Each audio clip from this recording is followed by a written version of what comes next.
on reboot et on installe un peu d'esprit critique. Aujourd'hui, on reçoit Clément Fraise. Clément Fraise, avec un seul E sinon ce serait glaçant, est mentaliste, hypnotiseur et performeur. Il s'intéresse à l'histoire de la magie, des sciences, des pseudosciences et autres coquetteries ésotériques. Autant qu'il affectionne le violon et le piano qu'il pratique jour et nuit, surtout la nuit pour le plus grand plaisir de ses voisins, autant Clément déteste le pipeau et aime le faire savoir à quiconque prétendrait avoir des pouvoirs psychiques sans pour autant accepter d'en prouver l'étendue. Fan d'Harry Potter depuis sa plus tendre enfance, qui n'a d'ailleurs pas quitté depuis très longtemps vu que le garçon n'a que 13 ans de plus que moi, Clément est un de la famille qui dévore tout ce qui s'apprend ou interroge. À 23 ans, il a déjà foulé les planches de l'Olympia, mangé sur la tête d'un médium, publié de nombreuses vidéos et refusé son contrôle technique à un expert autoproclamé en tueur en série. Bref, Clément, c'est à la fois le gars qu'on aimerait voir énerver tonton Raymond à la fin d'un dîner de famille, le grand frère qu'on serait fier de voir arriver au collège, et l'ami fidèle avec lequel on aimerait avoir fait les 400 coups. Ok, parfois il fait sa diva, et quand il n'a pas mangé sa ration de biscuits piment loge, il se transforme en sponsor frénétique de NordVPN. D'ailleurs, mon intervention est sponsorisée par NordVPN. Quel que soit votre âge, celui de vos enfants, celui de vos parents, allez vous abonner et partager les vidéos de Clément parce que vous allez rigoler, être bluffé, apprendre beaucoup de choses et surtout être moins crédule. Alors on plombe tous nos cuillères et on accueille Clément Fraise parce que bien sûr l'essentiel c'est que ça valide. C'est juste une question de bon sens. Salut Clément. Salut Aidan. Ravi de te recevoir aujourd'hui sur Setup Je suis ravi d'être là. et ravi aussi que tu sois mon parrain. Merci, c'est la première fois que je fais ce genre de choses et que je parle à une chaîne, ça me fait énormément plaisir. Alors si tu es d'accord, je vais te poser quelques questions. Avec plaisir. Voici la première. L'esprit critique pour toi, qu'est-ce que c'est ? Ouais, d'accord. Attends, de suite. Alors, l'esprit critique, qu'est-ce que c'est ? C'est une vaste question parce qu'en fait, n'importe qui peut dire qu'il a un esprit critique. Ouais. Et on retrouve ça en permanence. Nous, entre guillemets, les sceptiques, même si c'est dur de ranger pour moi les gens dans des cases, c'est quelque chose qu'on retrouve en permanence chez les gens que l'on combat, comme les complotistes. Tu demandes à un complotiste s'il a l'esprit critique, il va te répondre que oui. Et du coup, ça veut tout dire et rien dire. Je pense que l'esprit critique, c'est justement tenter autant que faire se peut d'exclure les biais cognitifs qui sont inhérents à l'être humain, c'est-à-dire les manières qui peuvent altérer notre perception du monde, afin de pouvoir se rapprocher au plus proche de la vérité lorsque l'on analyse une situation ou une étude ou quelque chose. Faire preuve, en tout cas, exclure autant que faire se peut ce qui fait de nous une perception subjective, afin de se concentrer au maximum sur ce qui est objectif pour tous les êtres humains. Ensuite, qu'est-ce que c'est le mentalisme ? Le mentalisme, c'est un art du spectacle qui allie illusionnisme, un peu de psychologie aussi, même parfois beaucoup dans certains cas, de l'hypnose, de la mnémotechnie pour des tours de mémoire, bref, toutes les manières possibles et inimaginables de biaiser le cerveau humain et d'être un peu des magiciens de la pensée.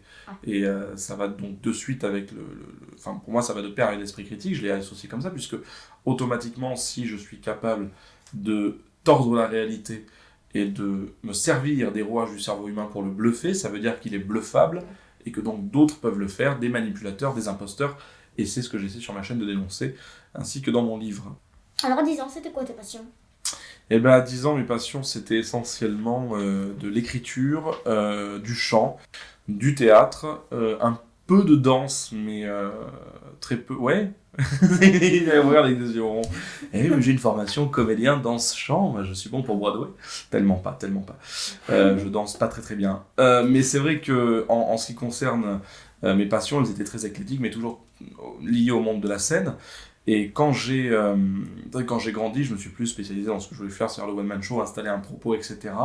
Mais d'une manière générale, j'aurais pu, je pense, finir un peu partout et n'importe où, surtout, spécifiquement dans les téléfilms ou un truc comme ça, parce que j'ai toujours eu un goût de la comédie, du théâtre, et j'avais essentiellement des passions artistiques. Ça, et des jeux vidéo, la lecture aussi de Sherlock Holmes, de bouquins de psycho, ou du moins de ce que je pensais être de la psychologie à l'époque. Ça s'avérait que ça l'était pas.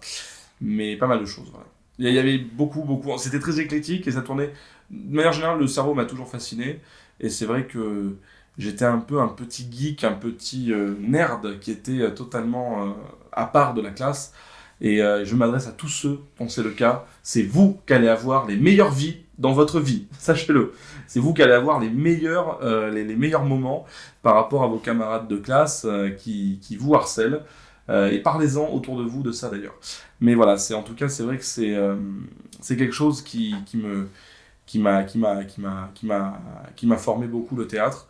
Et je pense que c'est quelque chose qui m'a permis de dépasser 1 milliard de trucs en réalité. Ça m'a un peu sauvé, ouais. À 10 ans, tu voulais faire quoi plus tard? Et ben à 10 ans, je ne savais pas encore trop. J'ai voulu longtemps être. Là, je dis des choses qui sont. T'as du scoop, hein. À 10 ans, je voulais être créateur de mode. Bah, j'hésitais, il y avait plein de choses que je voulais faire. C'est-à-dire que, déjà, je voulais faire pirate très longtemps. Je voulais faire pirate. Et quand je me suis aperçu que c'était pas le cas, je dessinais beaucoup de robes quand j'étais petit. J'adorais voir les défilés à la télé. Et je trouvais une espèce de. Les tissus, les formes, c'est sculpté dans le tissu alors que c'est mou, ça me fascinait. Mais il y a aussi autre chose qui me fascinait en sciences, c'était l'oncologie. Tout ce qui touchait à la cellule me fascinait. Et je voulais devenir cancérologue. Je regardais des documentaires sur le cancer, sur les cellules, sur l'oncologie. Et j'ai failli faire ça. Ensuite, j'ai eu ma période les experts, j'ai voulu faire médecin légiste. Il y a eu énormément de choses comme ça autour de la science, autour de la médecine, l'art et la science, en fait, toujours pareil. Donc voilà, et puis je m'en suis pas trop mal sorti, même si ça n'a rien à voir avec ce que je voulais faire quand j'étais petit. C'est vrai qu'on dit souvent que pour faire ce genre de profession, il faut le vouloir très jeune. Moi, ce que je savais que je voulais faire très jeune, c'était me sentir utile, entre guillemets, avec un moyen d'exprimer quelque chose. Et ce qu'il y a de beau dans l'artisanat ou dans les choses comme ça, c'est les robes, ça sert à habiller, mais c'est aussi beau, et donc ça peut, voilà. Ce que je fais avec de l'art, j'espère que ça sert la communauté en rendant, entre guillemets, attrayant l'esprit critique. Il y a toujours cette notion de faire de l'art qui a une utilité ou qui a un propos en soi. Je pourrais pas faire juste un spectacle qui fait des blagues sur les aéroports et sur... Alors attention, c'est très bien, et moi je me régale. Gad Elmaleh, j'adore ce qu'il fait, je me régale devant Gad Elmaleh. Mais c'est moi, je pourrais pas faire ça, je trouverais que je serais pas à ma place. Quel conseil tu donnerais à l'enfant de 10 ans que tu étais? Et le conseil que je donnerais à un enfant de 10 ans... À l'enfant de 10 ans que tu étais? Que j'étais moi, donc, Ah oui. Donc machine à voyager dans le temps, je retourne à mes 10 ans et je me donne un conseil. De ne pas désespérer et qu'un jour, quand j'aurai du pouvoir d'achat, j'aurai la collection de boîtes Harry Potter Lego que je veux. Parce que quand j'étais plus jeune, mes parents n'avaient pas tout le temps. Voilà, non mais voilà, je pouvais pas avoir de boîte Harry Potter Lego. Donc aujourd'hui je les ai. C'est une revanche sur la vie. Et c'est très important que cet enfant de 10 ans le sache pour son équilibre personnel, je pense. Notamment pour éviter ce genre d'achat. Qui est un gouffre. Mais non, mais blague à part, conseil qu'on pourrait donner à n'importe quel enfant de 10 ans en fait, c'est de toujours croire en son rêve et de travailler très dur pour y parvenir. Parce qu'il y a des tas d'enfants qui regorgent de potentiel, je le vois autour de moi, qui regorgent d'idées, mais à qui on dit que la musique, ça ne paie pas, ou que être un artiste, c'est être au chômage toute sa vie, que le monde des grands, c'est sérieux, et qu'en fait, la plupart des adultes sont très bêtes, tu vas t'en rendre compte très vite en grandissant. Et je pense que, non, il faut toujours dire à un enfant qu'il peut totalement faire ce dont il a envie et en permanence. Et toujours croire en son rêve, d'une manière générale. Toujours croire en ses rêves et toujours travailler pour y arriver. Comment tu réponds à quelqu'un qui véhicule des informations dangereuses? Alors, c'est une question qui est très compliquée parce qu'il y a 2 types, selon moi, de personnes qui véhiculent des informations dangereuses. Tout d'abord, il y a ceux qui sont de mauvaise foi, c'est-à-dire qui ont un intérêt à ce que l'information fausse se répand, qui font des campagnes de désinformation dont le but est de cultiver un intérêt de ça. Généralement, ces gens-là, c'est quasiment impossible de discuter avec eux. Et on se heurte à une communauté de fans très rapidement sur les réseaux sociaux. Et après, il y a des gens qui sont de bonne foi. Et là, c'est plus délicat aussi. C'est-à-dire que mon collègue astronogeek Arnaud a une très très bonne métaphore. C'est que le monde est une forêt et qu'il y a du bois mort, du bois sec. Ce bois sec, ce sont les gens qui n'ont pas d'esprit critique. Il y a du bois vert, c'est du bois qui a moins de chances de prendre, c'est les gens qui ont un peu installé leur esprit critique. Et il y a les gens comme toi, dont le but est de mettre du ralentisseur, c'est-à-dire de rendre le bois humide afin qu'il ne prenne pas feu. Et nous, en tant que vulgarisateurs sceptiques, on doit faire donc du debunking, ce genre de choses, mais malheureusement, il y a aussi quelqu'un qu'on oublie souvent, c'est le pyromane. Et le pyromane, c'est quelqu'un qui va volontairement allumer des incendies. Et donc, c'est des Jacques Grimaud, c'est des gens qui ont des noms aujourd'hui sur Internet et qui sont assez combattus par certains sceptiques. Moi, je pense que ces gens-là, c'est très dur de les raisonner. Je pense d'ailleurs qu'on ne peut pas. Je ne sais pas s'ils croient toujours en ce qu'ils disent, mais ce qui est certain, c'est qu'à force de leur répéter, de leur répéter, je pense qu'ils savent qu'ils n'ont pas la bonne méthode pour produire de la connaissance et que donc ce qu'ils disent ne peut être prouvé. Tu me dis si je suis pas très clair, il n'y a pas de souci. Mais je suis intimement persuadé aussi que y a beaucoup de gens qui pensent faire le bien autour d'eux. Et là, c'est beaucoup plus délicat parce qu'il faut leur expliquer que malgré toute leur gentillesse, que malgré toute leur bonne foi, ils se trompent par rapport à des choses qui sont factuelles. Parce que ce qu'on nous rétorque très souvent, c'est « oui, mais c'est ta vision des choses et j'ai la mienne ». Il faut dépasser ça et il faut discuter avec les personnes. Moi, j'ai autour de moi, il y a 2 amis à moi qui avaient respectivement un salon de massage Reiki et un était aromathérapeute et vendait des huiles essentielles.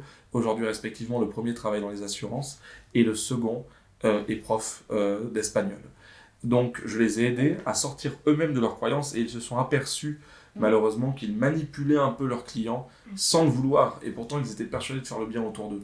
Ça, quand on a ça, c'est un grain de sable dans le désert, mais c'est extrêmement satisfaisant de se dire que en fait c'est possible, ça nous motive pour la suite parce que quand on lit spécifiquement ces périodes de Covid où il y a 1 milliard de fake news en permanence, quand on lit ça on a l'impression que on ne changera jamais le monde et on est démotivé et en fait ce genre de petites actions qu'on fait autour de soi ça peut nous remotiver.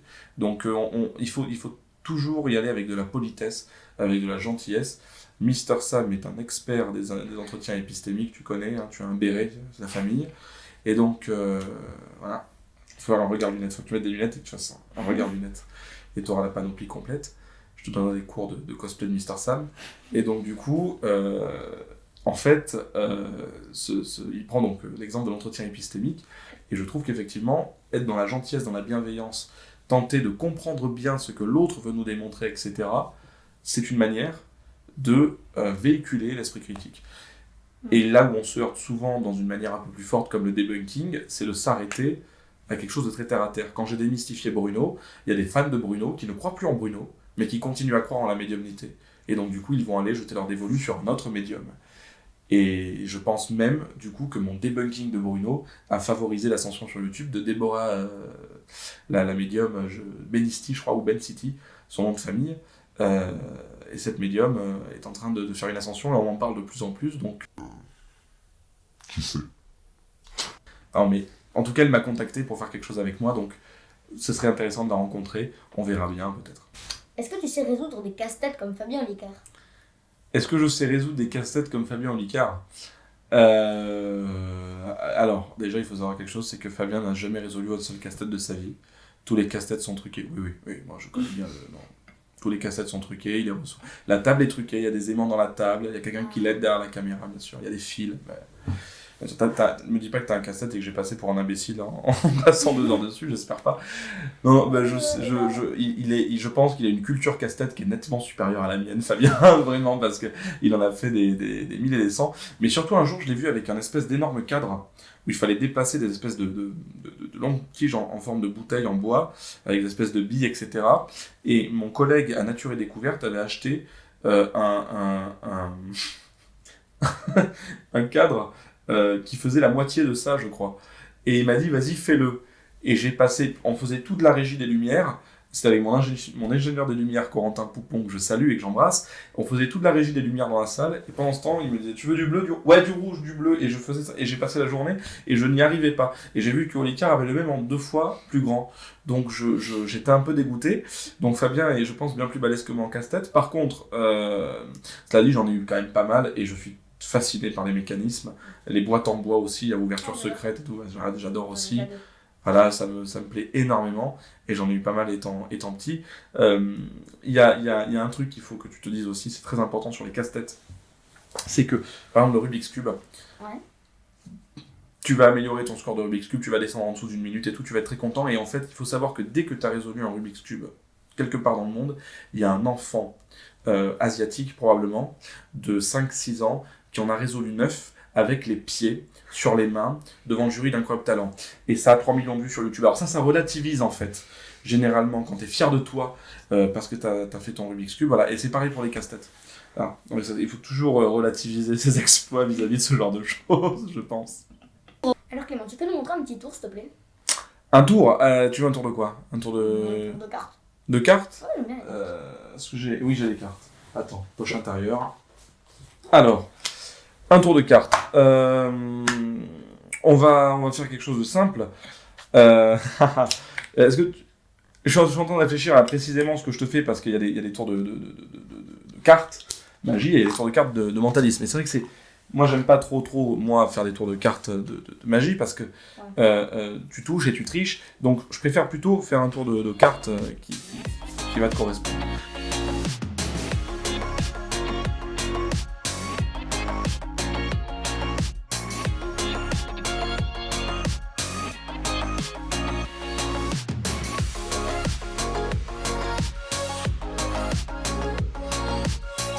Alors, je ne peux pas t'apprendre celui-là, mais je vais t'apprendre une technique qui permet de faire le même effet. Ça te branche? Ouais. Super. Est-ce que... Moi, je vais t'apprendre d'abord ce qu'on appelle le forçage en croix. Est-ce que tu peux couper le jeu? Bien sûr. Voilà, on marque ta coupe comme ceci. Comme ça, le jeu est coupé. Et ce que je vais te demander, ça va être, est-ce que tu crois en l'hypermnésie, la capacité d'avoir une mémoire absolue et de tout retenir? Non. Non, moi non plus. Tant mieux. Est-ce que tu peux prendre cette carte-là? Bien sûr. La carte sur laquelle tu as coupé, c'est le 2 de carreau. Oui. Alors, le caméraman est aussi bluffé, je vois derrière ça.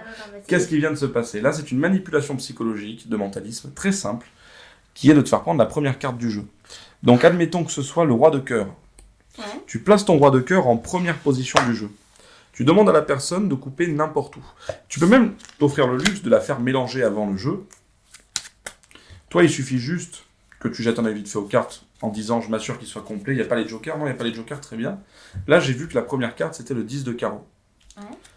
Une fois que tu as cette information, tout le tour est fini. Tu dis « coupe le jeu ». La personne coupe le jeu. Et regarde bien, la carte avec le 10 de carreau, elle est ici. Elle coupe, et toi, tu marques sa coupe comme ceci. Là, tu crées psychologiquement ce qui s'appelle une parenthèse d'oubli. Est-ce que tu crois en la mémoire, blablabla, la personne ne regarde plus le jeu. On va regarder la carte sur laquelle tu as coupé. Et c'est important, en posant le doigt dessus, de lui dire que tu as coupé. Ça lui ancre l'idée que c'est sa carte, alors que pas du tout. C'est la première carte du jeu. La personne regarde sa carte. Vous pouvez le faire autour de vous à la maison. 10 de carreau. Exactement. Et une fois que c'est fait, là, la personne est libre de mélanger le jeu comme tu l'entends. Et là, tu crées ce qu'on appelle en mentalisme un temps d'avance psychologique. Et où que soit le 10 de carreau, la fin du tour est très simple. Je regarde les cartes et je les compte. 1, 2, 3, 4, 5, 6, 7, 8, 9, 10, 11, 12, 13, 14, 15, Dans la tête. 16, dans ta tête évidemment, 17, 18, 19, 20, 21. Très important, donc dès que je vois que c'est le 10 de carreau, 21, comme ça je peux piquer la carte en dessous. Et donc là, je retiens 21, dame de pique, 3 de pique. Et là, je me dis 21, et là, je ne compte plus évidemment, et je me dis 21, 3 de pique, dame de pique, 21, dame de pique, 3 de pique, 21, dame de pique, 3 de pique, et je termine en comptant. Tu peux même t'offrir le luxe de faire... Attends, oui, c'est bon. Petite utilité psychologique qui a ça en effet, comme ça force l'idée que tu es vraiment en train de retenir les cartes, et là tu dis à la personne, c'est pas grave. Ta carte c'était quoi? Là c'était le 3 de cœur il me semble. Non, c'était quoi? 10 de carreau. 10 de carreau, bien joué. Donc 10 de carreau, ça vous prouve que je n'ai aucune mémoire. 10 de carreau, d'accord. Le 10 de carreau est entre la dame de pique et le 3 de pique, c'est en 21e position. Et là la personne, elle peut compter elle-même. Et elle a forcément le Sur résultat. le 10. Tout simplement. Eh ben, bravo. Et surtout très vite, une fois que tu es à ce niveau-là, coupure parfaite, ça c'est une technique, hein, mais bon, une fois que tu es à ce niveau-là surtout, c'est beaucoup de chance aussi, mais une fois que tu es à ce niveau-là surtout, très rapidement ce que tu fais, pendant que la personne elle est un peu interloquée, elle est un peu éberluée, tu remélanges le jeu, comme ça elle peut pas te dire et c'est quoi la prochaine, et c'est quoi la suivante, et c'est quoi celle d'après, parce que tu n'as pas du tout retenu le jeu, ça te permet de brouiller les pistes, et comme il y en a, je suis pas Rainman, je peux pas retenir 2 fois le jeu de suite, on refera ça demain. Voilà. Tout simplement. Merci à toi. Merci à toi, Clément. Ton défi, tu as 1 mois pour le travailler. Ouais. Le mois prochain, je repasse sur Toulouse. Mhm. On prend quelqu'un dans la rue et tu lui fais. Ok. Tout simplement. Alors Clément, est-ce que tu as une question à me poser? À te poser à toi? Ouais. Alors, On m'a dit, parce que j'en ai pas préparé, mais du coup j'en ai une qui me vient en tête. On m'a dit récemment que tu regardais beaucoup les vidéos de mon copain Fabien Olicard. Ouais. J'ai vu que tu avais son livre ici. Donc, si tu lis régulièrement Fabien Olicard, tu es capable de calculer mentalement une racine cubique. Oui. Avec un aplomb incroyable apparemment. Tu sais faire ça? Oui. Je te challenge. Ok. Parce que même moi, il me l'a réexpliqué 200 fois, j'y arrive, mais je galère un peu parce que j'ai... Voilà. Donc, on va voir s'il a vraiment transformé toute la population de moins de 17 ans française en Dick Brain. Vas-y. Alors, c'était le surnom de Darren Brown, un mentaliste. C'est une private joke. Vas-y, donne-moi, alors je vais te faire... Il faut faire fois 3, c'est ça? Enfin, 3 fois le même nombre. C'est ça, non? Ouais, Donc. Le nombre 3 fois par lui-même. C'est de 1 à 10 ou n'importe quel nombre? De 1 à 100. De 1 à 100? De 1 à 100. 157 464. Oula. Je sais pas, j'hésite. 54. C'est détestable. Alors, Monte ta caméra. ça c'est l'effet que je fais aux gens d'habitude. Ah, je suis pénible en fait, non? Attends, on va la refaire. Montre la caméra, Oui, non mais je vais montrer à la caméra, pas de soucis. Oh là là. Il y a le couvre-feu à 21h, tu vas voir qu'on va y passer... Ah mais non, du coup je suis bête, je vais pas montrer le chiffre, c'est pas 15 625. 15 625. 25. Ouais, 25, bien joué. Vous pouvez vérifier chez vous. Hein. Eh ben bien joué. Non mais là, moi, je te crois sur parole, donc je vais arrêter parce que sinon ça va être... Voilà. Et toute dernière question. Je me suis fait mal au genou et mamie veut me donner de l'arnica en granules. Qu'est-ce que je fais? Ah là là, et ben tu dis à mamie d'accord, mais avec du chocolat chaud. Tu mets des granules dans le chocolat chaud et ça sucre. Non, mais qu'est-ce que tu fais? Bah tu les prends pour lui faire plaisir et surtout tu ne vas pas éviter de te mettre mamie à dos. Tu les prends pour te faire plaisir, pour lui faire plaisir. Et derrière tu vas prendre un vrai médicament où tu demandes à papa qui a plus d'esprit critique peut-être, parce que je connais un peu ton père. T'as plus de chance avec papa d'avoir un vrai remède, je te rassure. Donc tu fais plutôt ça. Merci Clément pour ces réponses. Merci Aidan pour cette interview et à très vite. À bientôt.